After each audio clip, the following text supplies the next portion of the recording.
Hey, today I'm going to teach you guys about variables in photo mechanic. So we might need an energy drink to get through this one. It's not the most exciting stuff, but it's really exciting what this stuff can do for you. As a little preface to this, photo mechanic is a photo organization software I use every day.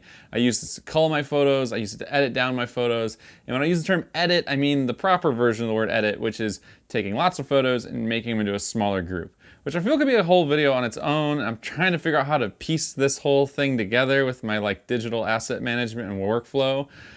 But anyways, today we're going to dive into a very small part of photo mechanic, and that is called variables. Variables is basically code replacement or data replacement might be more accurate, because code replacement is something else. I don't want to say that. So variables is like a data replacement tool you can use within photo mechanic. So basically you can type in a small piece of data and it will expand out to other data from somewhere else in the file. So I probably lost some of you on this, right? It's a little techy, and we're gonna dive into the computer screen in a minute here, and I'll show you this stuff. But what I mean is that basically I can type in a code, and then that code will pull data from elsewhere in the IPTC info, the metadata, even the camera's data, and it'll put that into wherever I've placed that text. That could be a file name, that could be a caption, that could be anywhere in your metadata templates. Basically anywhere in the program you can edit or add text, you can pull and put this data there. So I know this is all kind of technical and maybe a little bit up in the air right now because I'm just talking with my hands like I always do. But we're gonna dive in the computer and we're gonna go over this. This will hopefully be one part of many parts of photo mechanic tips and tricks. I use photo mechanic every day and I absolutely love this software. And I think a lot of people don't know about it, and a lot of people know it, kind of know what they need to know. So hopefully we can share some information and learn some more here. Without further ado, let's hop into the computer. Okay, so before we hop into photo mechanic, I just want to show you what's happening visually. And so basically what we're going to do is we're going to type in a code, and we're going to use these brackets, these left and right squiggly brackets. These are kind of by your backspace key, at least on an Apple keyboard. And we're going to type in year 4, right? And so when we type that in, what the computer will spit out is the year based on your camera's date. So for this year, it'd be 2020. Another example would be ISO, and that will put out an ISO value like 100 or 200, whatever your camera was set to, it's automatically going to come out. Another great example would be like photog, and that will pull from a metadata field. And for mine, I just said metadata. Wow, that's pretty good. Metadata. And so for mine, where I put in my name in the photographer title, which I'll show you later, it would pull out Brett Carlson, obviously. So the point of all this is you're going to type in one thing. Again, something like month, it will come out with like 10 for the 10th month of the year. Or day of week, DOW, will come out with the day of the week, like Sunday. So that's what we're gonna be doing. Let's hop over to photo mechanic right now. All right, so we have a photo here that has no metadata of any kind. It's just a straight out of camera JPEG. I always shoot in RAW, but I just turn this to JPEG just so it'll be a little faster. And we're gonna go in and set some variables. So right now I got this metadata window up by going and clicking the I button right here in the bottom left of this photo, the thumbnail here. That's going to bring up this window, and this is where you normally enter metadata. So I could type in normal metadata like driving westbound at sunrise and seeing the autumn colors, right? Whatever, we're going to type something in there, but that's really great when you want to type in a caption or do something like that. But a lot of times you're typing in the same data over and over, like for instance the date.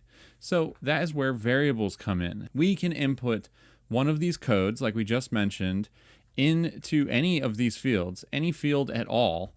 And then when we save the metadata, it will change from the weird little code over to the metadata. So let's look at time. So what we have here is the time section. I use this constantly, right? So I can say in here, and I can say taken at, and we can go in here and type in the hour 24, which is going to put the hour, and then we can type in minute, and Now, whoops, I messed it up. Now in the minute field, now if I hit OK and I go back, or if I were to hit save, if I had multiple photos, right there I get 758. So as long as my camera's date and time was set right, it's perfect. I got 758. And now I can go in and add more of these data. So I can put in DOW, which we can look over here is day of week. So right over here, we have day of week, capture date of week of photo according to camera of the file, blah, blah, blah, blah, blah, file creation. But basically you can click on any of these and they will tell you what they do. So we have day of week. So that's going to give us the day of the week. And then we can put in month name, with is month name, no spaces. None of these ever have spaces. And then we can put a comma because it won't input the, it doesn't know what you want to do grammatically. So, and then we can put in day, and that's going to give us the numerical day. And then we can put in year 4. And then a period to finish our sentence, right? So now if I hit save, boom, right there, taken at 0758, blah, blah, blah. And I can see right here, I have my camera wrong. You can see here that it has saved this for this photo. So now if I was to go do this on another photo, I'd have to type all of that in again, which is a huge waste of time. So let's clear out this metadata. Now we got no metadata, hit our save button, and we're gonna bring up the IPTC template. This is up here in the image menu on a Mac at least. This is Photo Mechanic 6. And this is also accessed by hitting Command I on a Mac, which I think is Control I on a PC. I'm not a PC user, so sorry. So now instead, we can kind of set up a generic caption that we would use on any kind of photograph. So for me, I like to do the city, and then a comma, and then the state, and then a hyphen, and then I will start putting in my date codes.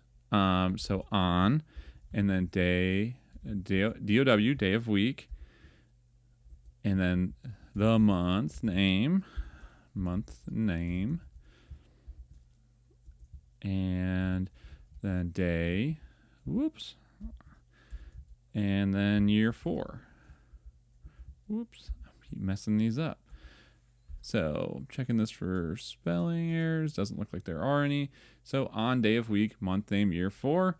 And then I could put in like, a little byline thing right here. And I could type in my name, or I could type in photog.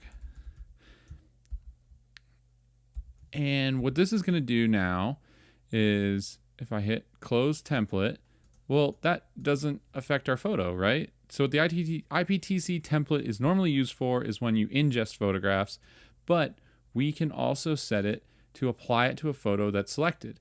So if I hit that, boom, and now this photograph has this data. But look, we have errors. We have tons of stuff missing.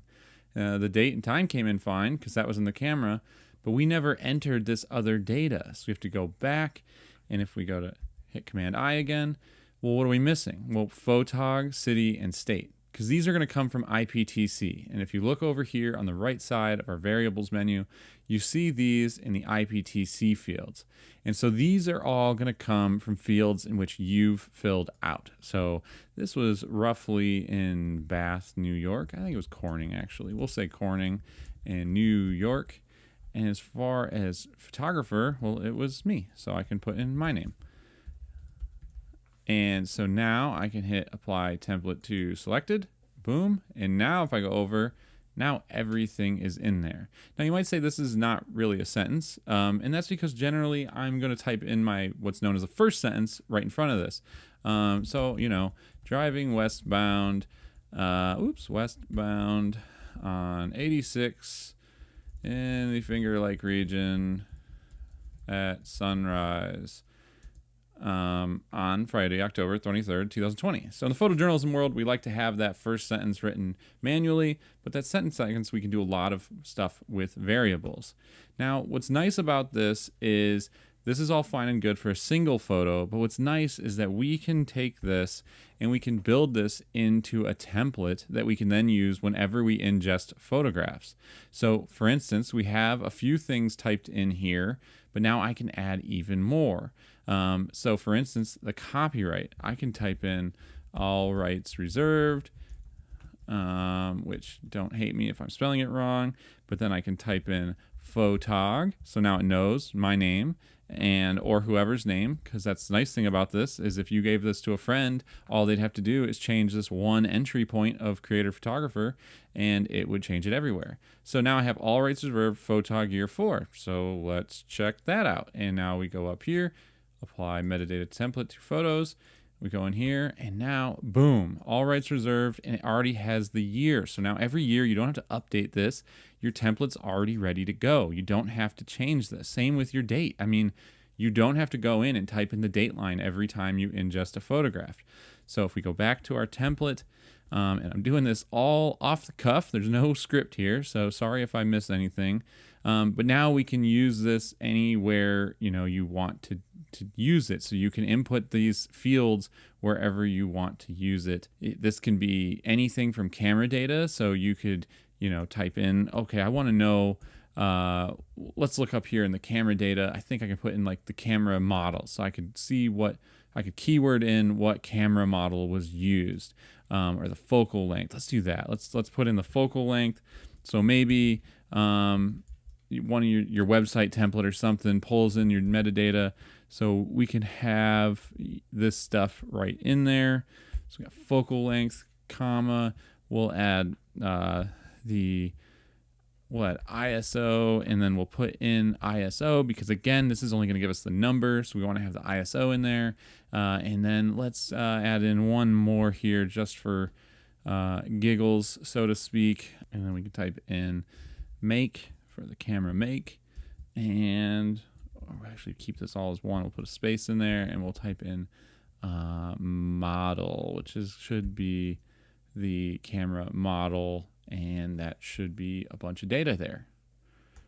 So we can go in here, image, apply metadata template to photos, boom, and right in there, look at that, we got Canon R5. Okay, so we can see here that the model actually includes the brand name, so we can go and we can update this, that we don't need this make, because in our instance, for the R5 at least, the model is included in that information. So once again, image, apply metadata template, and you can do this from the template, but just easier to show people.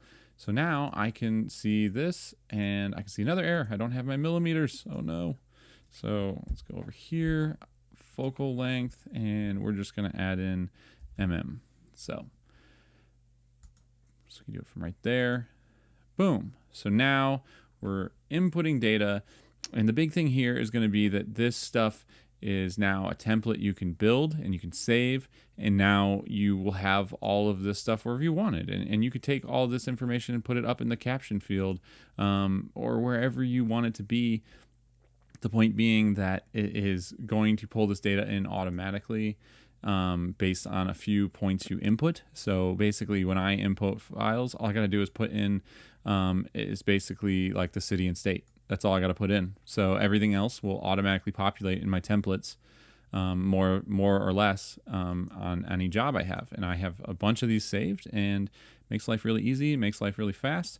And it's also nice because the more of this metadata you have in here, which this stuff you can search in Lightroom, I understand that. These are just examples, but more of this important stuff like the city, the state, where it was taken, the time, all this stuff, this is nice to have. This is great to have this information. And if you're in the photojournalism world or working for clients, a lot of times they don't have Lightroom. They don't have all these tools. So it's nice for them to maybe get this data in an easier field. So I hope this was really helpful. I know this is not the most exciting content and not the most exciting stuff, but this is a headache saver. That's what we're doing here. We're trying to solve your problem of organizing files, finding things, and the way to do that is with robust and correct metadata. That is how the whole entire news world works. That's the world I come from, and that's how we organize all of our photographs, is through metadata, because not everyone's going to work with the same file structure or folder structure, but we all can use the same keywords, and we can look for dates and times and locations. So when we start empowering that with using variables in Photo Mechanic, we can start building out that data more simply and more easily using the data our camera's providing and also using the data that our templates might have in there, or instead of typing something 20 or 30 times or 5 times, we're just typing that once. I help my friends out with this, and it's a lot of fun when you see people's face and like, whoa, this is easier, this is better. So as always, thanks so much for watching and subscribing and doing all those things. If you want to go check out my work and my life, it's over on Instagram at Brett in Real Life. I love using photo mechanics, so if you have questions about it, please leave your comments down below. If you found this helpful, please go share it with somebody else. Get them hooked on this channel. I'm trying to put on this high-level info out there, hopefully, to help people out, because I know a lot of people on YouTube are kind of like, you know, got a camera and then they make a YouTube channel the next day, it seems. So I've been doing this for a long time, so it's nice to be able to have this professional info out in the world helping you guys out, whether you're a hobbyist or you want to be a pro like me, which is great too. So, but please share, like, subscribe, and if you have any questions, leave them down below. Thanks so much for watching, and see you in the next one.